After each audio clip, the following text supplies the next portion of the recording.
Here in Tennessee, you might soon have to take the driver's license test in English in a written format. It's because lawmakers are discussing a new bill that would require anyone applying for a driver's license to take that written test in English. Now, if you don't pass, then you will have to have a restricted license, and it would allow you to go to places like work, school, or medical appointments, and you would have a year to study and learn enough written English in order to be able to take that test. I spoke to some people about their thoughts on the matter.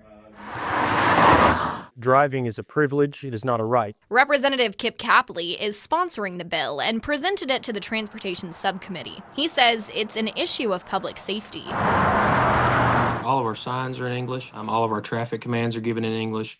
If you're driving down the road, it's pretty simple. If you don't speak English, you're going to miss out on something. All the lawmakers in the room voted to advance the bill, except for Democratic Representative Afton Bain. Mr. Chairman, you have 8 ayes and 1 no. This continues to be an abhorrent use of our time to be castigating immigrant families who are just trying to participate in our economies and go to work and take care of their kids, just like you and the rest of us in this building. Bain calls the legislation an attack on immigration status. It's a hateful piece of legislation. It's not good for business, and it's not good for our workforce or economy. Capley says it's not targeted at any specific group of people. We're not discriminating against anybody. We're not leaving anybody out. We just want to make sure that, we keep everybody safe. But Noah McBrayer-Jones worries if it passes, this bill could harm people trying to assimilate to the area. It really does seem to be concerned specifically with immigration as a whole. As the executive director of Bridge Refugee Services, Jones helps clients resettle in the area. Part of that involves obtaining a driver's license. Jones says in his experience, clients who don't speak English generally don't have a problem driving here in Tennessee. We have a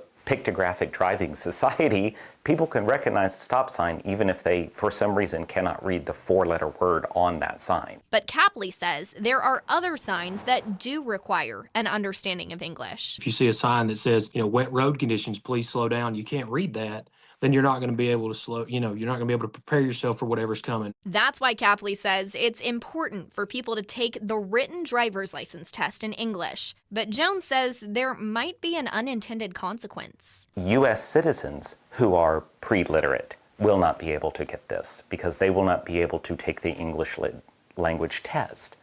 And that's a denial not just of our clients or other immigrant populations, but of U.S. citizens as well. With Tennessee ranked below the national literacy level, according to data from the National Center for Education Statistics, I brought this concern to Capley to see if it was something he's considered.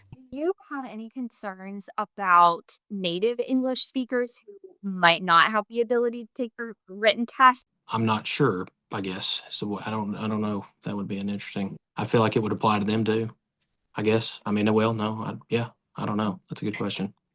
I haven't thought about that one. While Capley says the bill's language is still being worked on, he says the heart of it is about safety. We just want to make sure that, we keep everybody safe.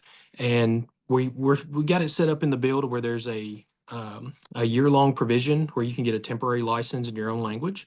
And that gives what we feel like is ample time to study and learn the test. We're not asking them to learn the entire dictionary. All they've got to do is learn enough to pass the exam. That's it. And this is a pro-safety bill. We're keeping Tennesseans safe. We're not singling anybody out. In the full House Transportation Committee, that bill was brought up and then deferred to be discussed again next week. So let me know, what do you think?